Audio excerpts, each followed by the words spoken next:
Alors, on a une intervention, c'est de, voilà, déjà, in situ, et une en ligne.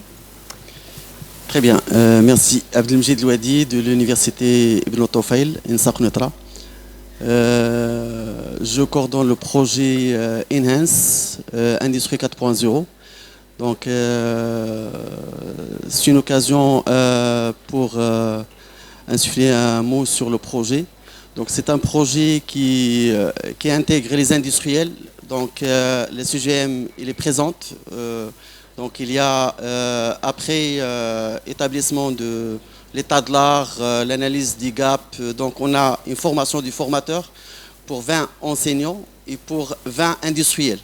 Donc, on a même fait un diagnostic de maturité par rapport à l'industrie 4.0 au niveau de l'industrie automobile et aéronautique. Et parmi les éléments clés du projet, c'est la création d'un centre de compétences à l'université Ibn Tofayl et l'école centrale de Casa. Et l'élément le plus important, c'est un DH, Digital Innovation Hub. Donc c'est un pôle qui va intégrer les universitaires, les industriels, les startups, les incubateurs et ainsi de suite. Pour cette mission, je demanderai l'appui en fait de CGM et des différents projets qui ont des liens avec ce projet digitalisation et industrie 4.0. Merci. Merci Silwadi. Ah oui, je peux chercher du regard. Merci, je tiens tout d'abord à vous remercier, Tadawi. Je remercie Sirenimi, Madame Alami. Et vraiment, bravo pour votre synthèse, Madame Tadawi, par rapport pour la réussite des projets. Et je porte à l'occasion, je me présente, Samia Brada, je suis professeure à l'Université Qadayad et directrice du Centre de l'enseignement inclusif de la responsabilité sociale de l'Université Qadayad. Et là, je porte un témoignage comme preuve de ce qu'il a pour la synthèse de Mme Tadawi pour la réussite des projets, donc pour l'institutionnalisation et la pérennité, pour assurer la pérennisation des projets. Nous avons travaillé à l'échelle par rapport au projet RUMI, à l'échelle, un réseau à l'échelle nationale pour coordonner ce qui se fait dans partager les bonnes pratiques, d'une façon institutionnelle. Chaque membre de RUMI, il représente son université d'une façon institutionnelle et donc on descend à l'échelle de chaque université et à l'université Qadayad.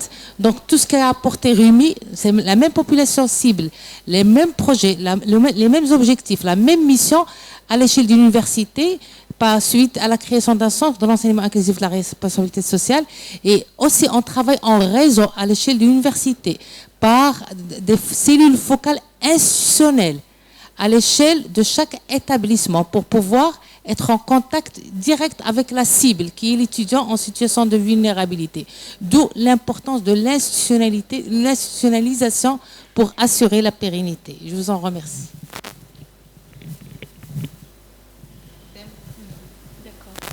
Monsieur Hmouti, voilà. Alors il y a Monsieur Hmouti, on passe la parole à Sismouni. Bonjour, rapidement, je me présente, Najib Hmouti, je suis responsable du département Relations internationales à l'ESIT. C'est une école non affiliée à l'université. Nous sommes partie prenante dans un consortium de 13 établissements. Le projet c'était Fostering Innovation in the Jordanian and Moroccan Textile Sector.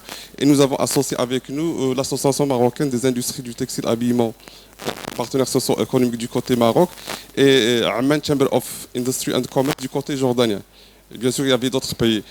Pour aller à l'essentiel, ce projet a permis la création de 4 centres d'innovation, 2 au Maroc et 2 au Maroc à l'Université Hassan II et à l'ESIT, et 2 autres à Jordan University of Applied Sciences and Balkha University.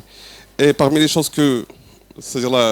dont nous sommes très reconnaissants au projet, c'est il a impulsé l'action internationale au sein de notre école par la création d'un département relations internationales. Merci.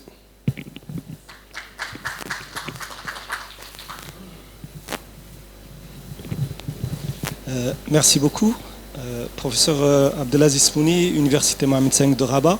Moi, je voudrais juste rajouter un petit point concernant cet aspect pérennisation et parler de la recherche scientifique et la place qu'elle a justement par rapport à cette pérennisation.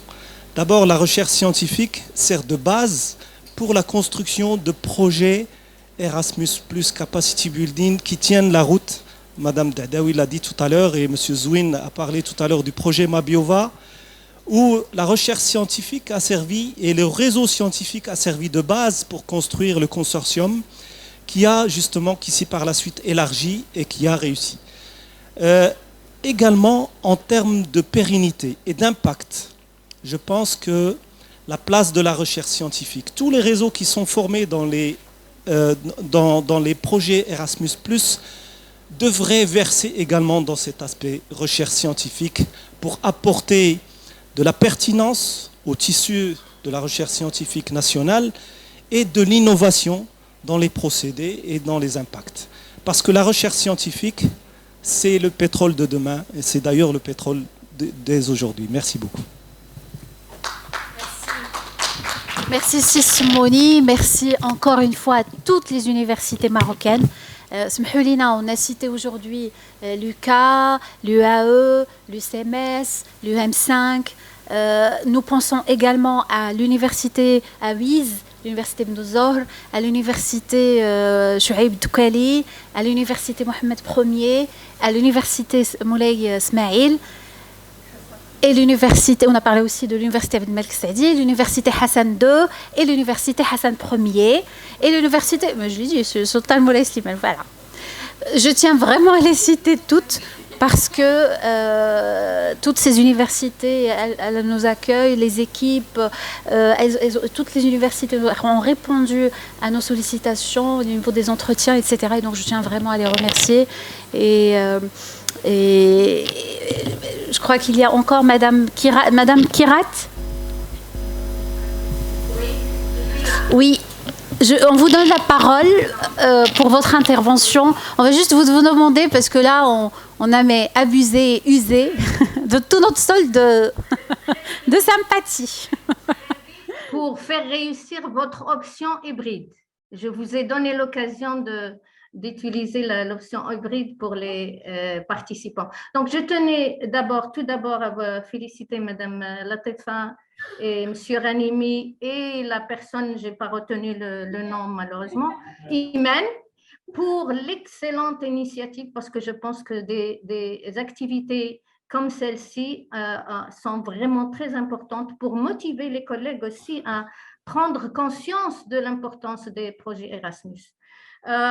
L'autre chose que je voudrais dire, étant donné que nous étions dans l'inclusion, j'étais un peu surprise de ne voir aucune femme parmi les panélistes, en étant une personne qui travaille sur la question du genre, et je suis en train de préparer d'ailleurs un papier. Oui.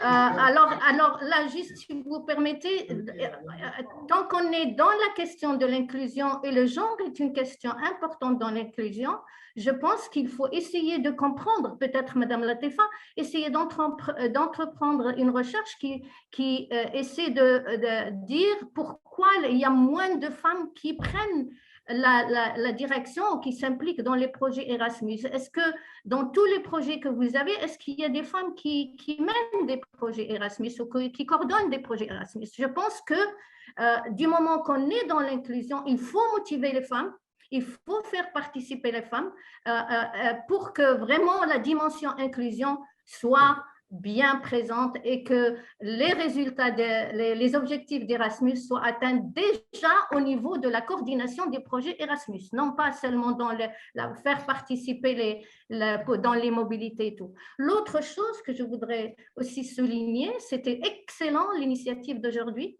en essayant de voir l'impact, mais à mon avis, il faut faire une journée ou une demi-journée sur les défis, les challenges, parce que c'est là où résident tous les problèmes. Je coordonne un projet Erasmus, comme vous le savez, Madame Latifa, Intra-Africa Mobility.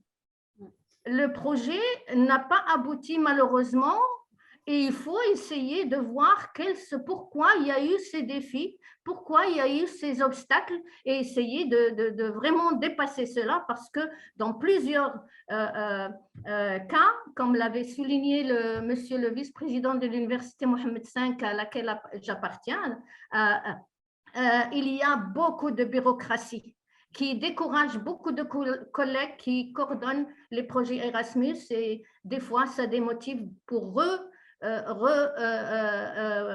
recoordonner un autre projet. Donc voilà, c'était mes suggestions, et j'insiste sur la question du genre parce que c'est une question qui me tient à cœur, et actuellement je suis en train de préparer une communication sur la question de la dimension genre dans l'université marocaine. Donc je voudrais bien que nous dépassions l'absence des femmes dans la recherche scientifique et dans la coordination des projets Erasmus. Et merci beaucoup pour le Merci, professeur Kherat. Vous avez tout à fait raison, parce que c'est vrai qu'on n'a pas parlé de certains résultats.